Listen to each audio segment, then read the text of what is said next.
الحمد لله الواحد القهار العزيز الجبار مكور الليل على النهار تبصرة لأولي القلوب والأبصار وعظة لأولي النهى والاعتبار أشهد أن لا إله إلا الله وحده لا شريك له الملك الجبار وأشهد أن محمدا عبده ورسوله سيد الأخيار صلى الله عليه وعلى آله الأخيار والقادة الأبرار ومن تبعهم بإحسان ما تعاقبت الليالي والنهار أما بعد فاتقوا الله أيها المسلمون حق التقوى وراقبوه في السر والنجوى فإن خير الزاد التقوى واتقون يا أولي الألباب يا أيها الذين آمنوا اتقوا الله حق تقاته ولا تموتن إلا وأنتم مسلمون معاشر المسلمين معاشر المؤمنين الحاضرين sidang jemaah Jumat rahimanillah wa iyyakum.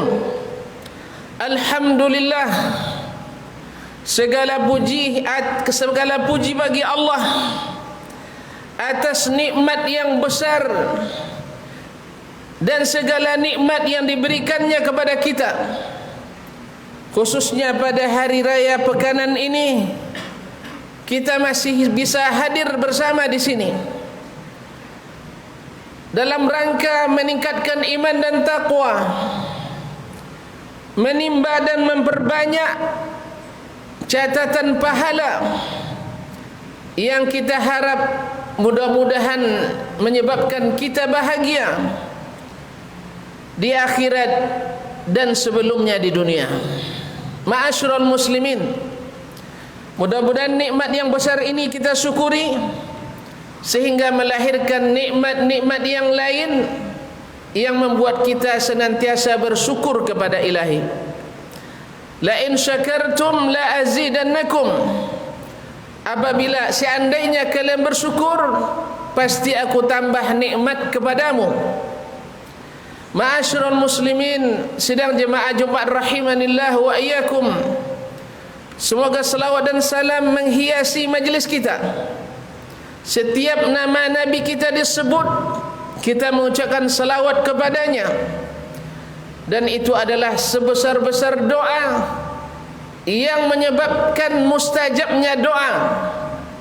Man shalla alayya salatan sallallahu biha alaihi ashra. Siapa yang selawat kepadaku satu kali, Allah langsung balas salawatnya sebanyak 10 kali. Seolah-olah kita beristighfar, seolah-olah kita minta rahmat, seolah-olah kita minta rezeki kepada Allah sebanyak 10 kali, dan semuanya mustajab di sisi Ilahi. Allahu Akbar. Ma'asyiral muslimin, sedang jemaah yang dirahmati Allah, seorang tabi'in yang disebut-sebut dengan afdalut tabi'in, orang yang paling utama di masa tabi'in.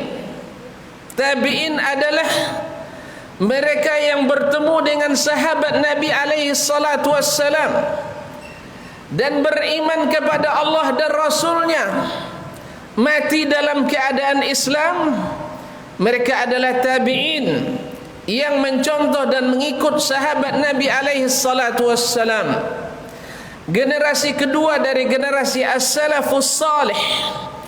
Nah, Muhammad ibn Sirin al-Basri digelar dengan atau disebut sebagai min afdalit tabi'in, tabi'in yang paling utama. Dari sisi ilmu, min a'lamin nas, orang yang paling alim. Dari sisi amalan, min atwa'in nas, orang yang paling taat. Dari sisi sosial adalah min ajallin nas, orang yang paling mulia. Dan dari sisi apapun, maka beliau adalah imamnya di masanya dan di tempatnya, sehingga dikandidatkan sebagai afdalut tabi'in atau min afdalit tabi'in rahimahullahu ta'ala. Namun walaupun demikian, kaum muslimin, kalau Allah menghendaki sesuatu, wa kana amrullahi maf'ula, setiap yang Allah kehendaki pasti terlaksana. Tidak ada yang bisa menghalanginya.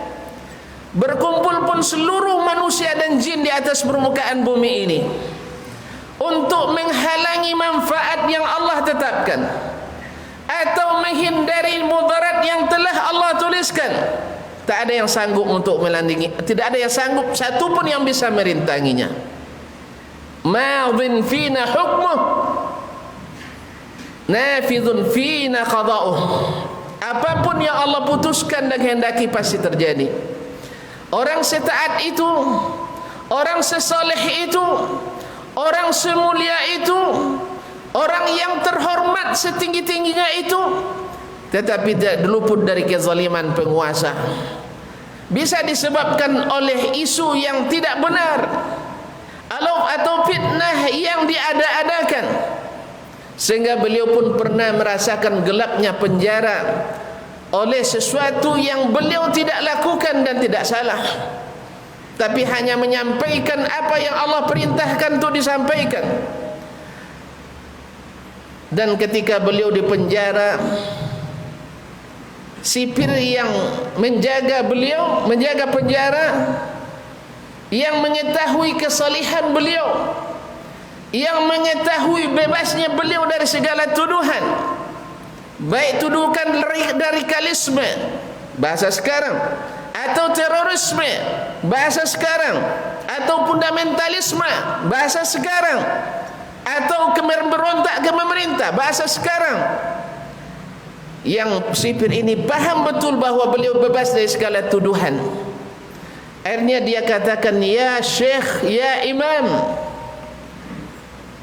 silahkan syekh di malam hari pulang ke rumah. Saya berikan kebebasan untuk pulang ke rumah. Dan di malam hari dan di siang harinya setelah solat subuh kembali ke penjara. Subhanallah, tawaran yang luar biasa, dan beliau pantas mendapatkannya karena tidak salah. Tetapi beliau melihat hal yang lebih besar daripada kebebasan dirinya, hal yang lebih besar daripada hal yang menguntungkan dirinya, yaitu jangan sampai berkhianat kepada pemerintah. Allahu Akbar. Inilah alim Rabbani, seorang ulama yang amil, yang paham bagaimana bersikap, dizalimi oleh pemerintahnya, dipenjara oleh pemerintah dengan kezaliman tersebut, tetapi beliau tetap tidak berkhianat kepadanya. Subhana rabbiyal azim. Apa kata beliau? La akunu mu'inan laka fi khiyanati ulatil umur. Mohon maaf wahai saudaraku, mohon maaf wahai saudaraku, ini tawaran luar biasa bagiku, tetapi aku tidak mau menjadi pembantu bagimu mengkhianati pemerintah, mengkhianati waliul amr. Karena Nabi alaihi salatu wassalam berpesan dengan seterang-terangnya dan sejelas-jelasnya. Silahkan dibuka Kitabul Imarah dalam Sahih Muslim. Kalian akan berhadapan dengan para penguasa yang mementingkan diri dan kroninya. Kalian akan berhadapan dengan para penguasa yang menzalimi, yang merampas harta benda kalian, bahkan menghukum kalian dengan hukuman yang tidak patut kalian terima. Sahabat bertanya, ya Rasulullah, fama ta'muruna ya Rasulullah, apa yang kau perintahkan kepada kami ya Rasulullah? Nabi katakan, isma' wa ati', dengar dan taat. Kemudian isbir, sabar. Karena kalau penguasa yang adil tidak ada sabarnya kaum muslimin. Kalau kita hanya bisa sabar di saat penguasa yang adil, tidak ada keutamaan sabar di situ. Kita disuruh oleh Nabi di saat penguasa zalim harus bersabar. Karena kaedah di dalam Islam tidak boleh mengingkari kemungkaran dengan kemungkaran yang sama atau kemungkaran yang lebih. Berapa banyak ruginya kita di saat dengan cara yang tidak syariat mengingkari kemungkaran yang ada, dengan merusak aset negara, dengan merusak hubungan rakyat dengan pemerintah, dengan merusak hati sesama kaum muslimin. Kita menjadi diadu domba oleh hawa nafsu dan syaitan, dan pihak-pihak yang memang menginginkan kita berpecah belah, apalagi memang musuh-musuh Islam baik dah komunis ataupun Syiah Rafidah, menunggu kesempatan di saat adanya pemerintahan yang lemah lalu dibenturkan dengan rakyatnya, dan rakyat dihasut untuk memberontak, dan di saat itu mereka akan membela yang menang di antara keduanya. Bila pemerintahnya yang menang, akan berhutang budi kepada mereka. Bila rakyatnya yang menang, mereka angkat yang loyalitas tinggi kepada mereka. Ujung-ujungnya adalah masyarakat kita, rakyat juga yang menderita. Sudah berapa kali pergantian rezim kita lakukan dengan cara diturunkan paksa. Orba berakhir di Orba, Orba berakhir di reformasi. Tetapi bukannya bertambah baik keadaan kita, tetapi justru semakin merana dan menderita. Karena apa? Kata kita melakukan sesuatu dengan cara yang tidak syar'i. Imam Ahmad disiksa oleh penguasa, disiksa dan dipaksa untuk meyakini akidah yang sesat. Tetapi Imam Ahmad tetap bertahan karena disuruh durhaka kepada Allah, disuruh mendustakan berita-berita dari Allah. Tetapi di saat Imam Ahmad diberikan kemuliaan dengan penguasa yang membela beliau, datang para murid-muridnya yang dulu merasakan pahitnya penderitaan di masa-masa sulit. 4 khalifah menyiksa Imam Ahmad secara bergantian. Ketika masuk khalifah yang kelima, Al-Wathiq Billah, Imam Ahmad rahimahullah dibebaskan dan dimuliakan. Saat itu para murid-murid yang setianya mengadu kepada Imam Ahmad, "Ya Imam, ya Aba Abdillah, apakah bukan saatnya kita sekarang membalas dendam? Si fulan yang dulu melaporkan laporan intelijen, si fulan yang dulu menghalangi kajian, si fulan dan si fulan." Apa kata Imam Ahmad rahimahullah ta'ala? Mereka itu adalah saudara-saudara kita. Mereka berbuat zalim. Kalau seandainya kezalimannya bergantung dengan diriku, berkaitan dengan kezaliman mereka pada diriku, faqad samahtuhum wa afautu anhum, saya sudah bebaskan mereka dan saya sudah maafkan.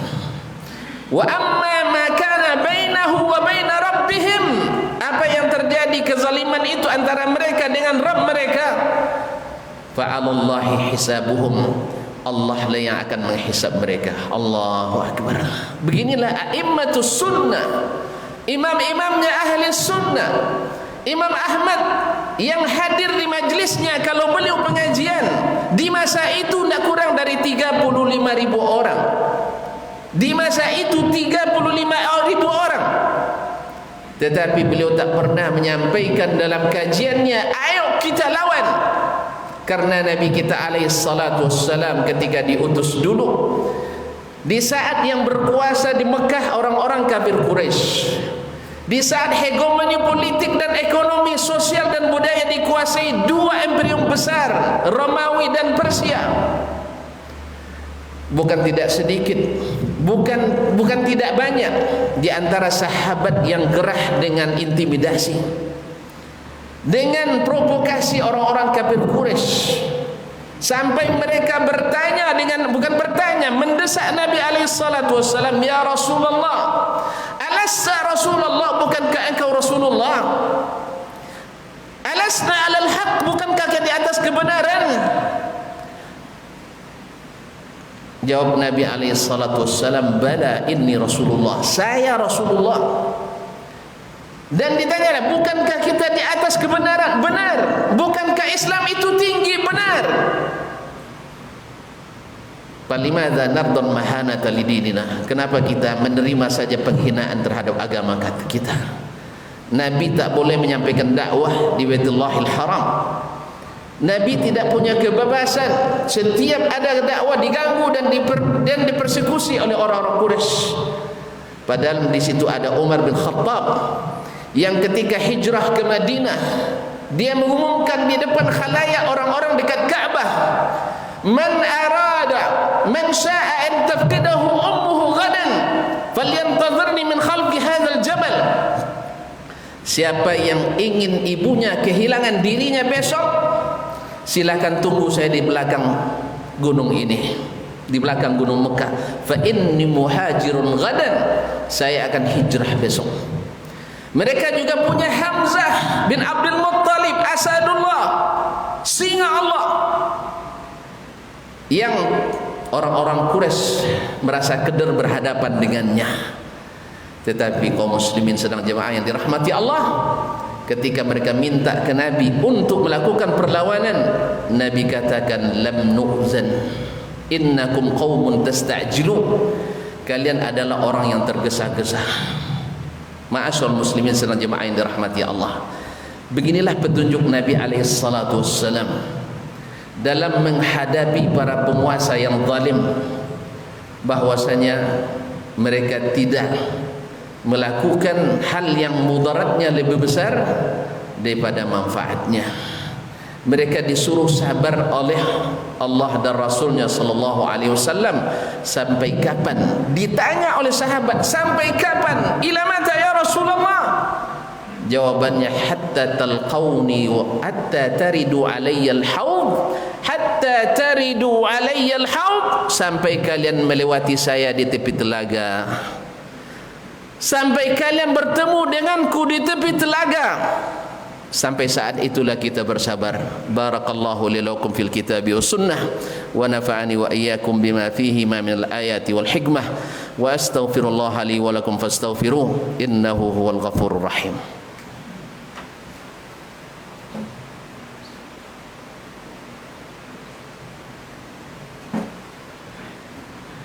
Innal hamdalillah wassalatu wassalamu ala Rasulillah wa ala alihi wa sahbihi wa mawalah. Asyhadu an la ilaha illallah wahdahu la syarika lah wa asyhadu anna Muhammadan abduhu wa rasuluh sallallahu alaihi wa ala alihi wa ashabihi wa man tabi'ahum bi ihsanin ila yaumi liqa'ih. Ya ayyuhalladzina amanu taqullaha haqqa tuqatih wa la tamutunna illa wa antum muslimun. Ma'asyiral muslimin, ma'asyiral muslimin, bahwasanya penguasa yang zalim itu tidak lain gambaran daripada rakyatnya yang memang berlaku zalim. Ali bin Abi Thalib radhiyallahu taala an, kama takunu yuwalla alaikum, seperti apa kalian, seperti itulah yang akan dijadikan penguasa kalian. Sebelum menutup khutbah ini, mari kita simak perkataan Nabi alaihi salatu wassalam di dalam kitab Al-Fitan yang diriwayatkan oleh Imam Ibnu Majah dalam As-Sunan dan diriwayatkan oleh Imam Al-Hakim dalam Al-Mustadrak dan disahihkannya dan disahihkan oleh Syekh Al-Albani dalam Sahih Sunan Ibnu Majah dari Abdullah bin Umar radhiyallahu taala anhu wa an abihi قال رسول الله صلى الله عليه وسلم أو أقبل علينا رسول الله صلى الله عليه وسلم, Nabi menghadap kepada kami pada suatu hari. Faqal, lalu beliau bersabda, ya ma'syaral muhajirin, wahai seluruh kaum muhajirin, khamsun idza tulitum bihinna, ada 5 perkara bila kalian diuji dengannya. Wa a'udzu billahi an tudrikuhunna, aku berlindung kepada Allah jangan sampai kalian bertemu dengan 5 perkara ini. Apa kata Nabi SAW? Yang pertama, lam tadhharil fahishatu fi qaumin hatta yu'linu biha. Tidaklah menebar fitnah zina di suatu kaum sampai-sampai di antara mereka ada yang berani memamerkannya. Hari ini kaum muslimin, perzinaan menjadi kebanggaan sebagian, bahkan menjadi acara televisi yang paling diminati. Orang dengan bangga mengatakan telah melakukan ini dan itu dengan secara zina. Na'udzubillah. Naam, hatta yu'linu biha illa fasha fihimut ta'un, kecuali akan menyebar pada mereka penyakit ta'un. Wal auja'i allati lam takun madat fi aslabihim alladhi madaw, dan berbagai penyakit yang tak pernah terjadi dan ada di para pendahulu mereka. Penyakit-penyakit yang tidak ada sebelumnya akan ada. Dan dari laporan kantor urusan agama bahwa tidak sedikit dari orang yang akan menikah yang sudah melakukan zina. Bahkan sebagian melaporkan 6 dari 10 sudah melakukan zina. Semoga Allah pelihara kita dan lindungi kita daripadanya.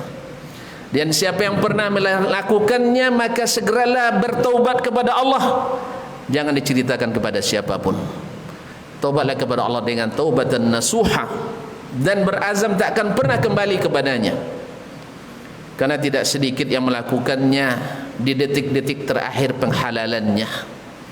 Sehari menjelang akad nikah mereka berzina dengan alasan sudah jadi miliknya, padahal itu membuat haram hubungannya selama hidupnya. Maka ketahuilah agama kita kaum muslimin, menjelang menikah jauhkan mereka sebelum akad nikah. Jangan justru sebaliknya didekatkan sehingga merasa aman berbuat zina. Yang kedua, qala sallallahu alaihi wasallam, wa lam yaqusul mikyala wal mizan illa ukhidhu bis sinin wa shiddatil maunah wa jawris sultan. Dan tidaklah mereka biasa mengurangi takaran dan timbangan, mengurai takaran dan timbangan, volume dan ukuran, kecuali mereka akan diuji dengan musibah berkepanjangan. Kemudian beratnya beban hidup, beban hidup yang semakin hari semakin bertambah. Listrik naik, air naik, semuanya serba naik. Di saat ekonomi sedang merosot dan nyungsep, beban hidup, dan lebih-lebih lagi wajawris sultan, dan zalimnya penguasa. Daripada kita mencari-cari kesalahan penguasa, mari kita muhasabah. Apakah saya sebenarnya punya andil, punya peran dengan zalimnya penguasa ini? Sudahkah saya jujur sebagai pegawai? Sudahkah saya jujur sebagai kontraktor? Sudahkah jujur sebagai penjual?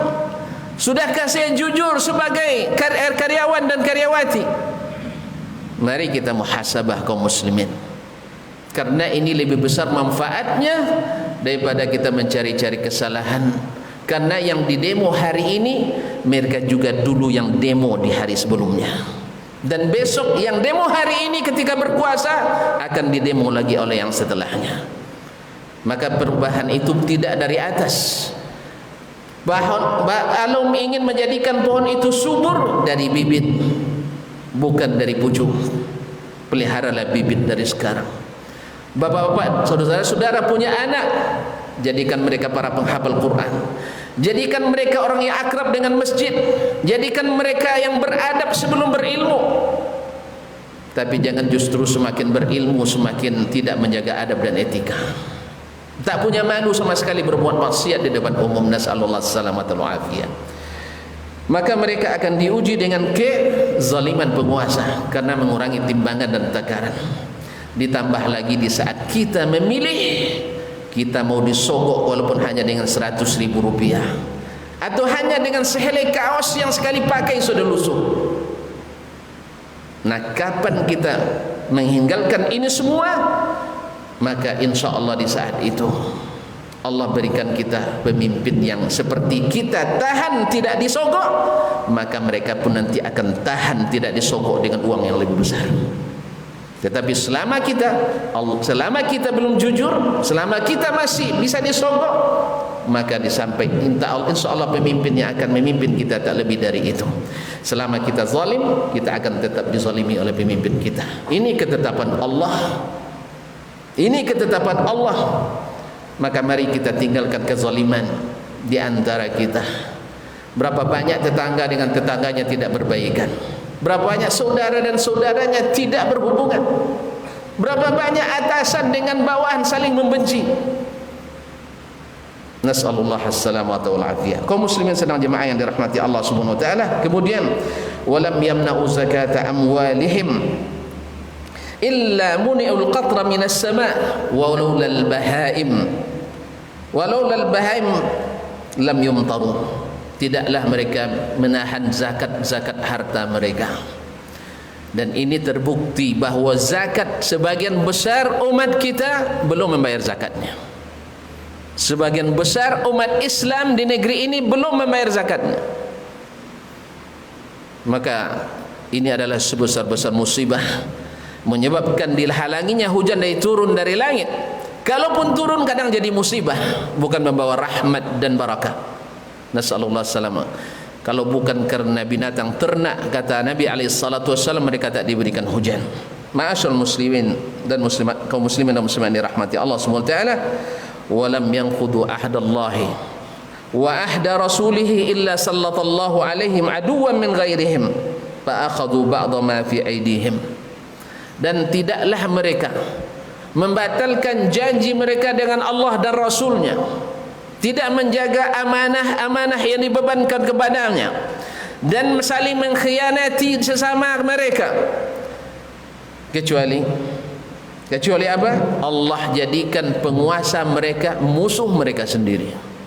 La ilaha illallah. Yang menguasai kita adalah musuh kita yang tak menyayangi kita. Apa sebabnya? Kita berjanji tidak menyekutukan Allah, kita masih menyekutukan Allah. Kita berjanji taat sama Rasulullah sallallahu alaihi wasallam, kita masih mengangkangi sunnah-sunnah Nabi alaihi salatu wasallam, lebih membela ajaran-ajaran nenek moyang daripada apa yang diwariskan oleh Nabi alaihi salatu wasallam. Nah, di saat itu kaum muslimin sedang jemaah yang dirahmati Allah, Allah jadikan kita tak punya pegangan, karena kita menjadi ekor kepada orang lain. Akhirnya kita dipimpin oleh orang-orang yang memusuhi kita. Kaum muslimin sedang jemaah yang dirahmati Allah. Dan ketika itu harta benda kita diambil paksa oleh mereka. Kita yang punya, kita jadi budak di negeri sendiri.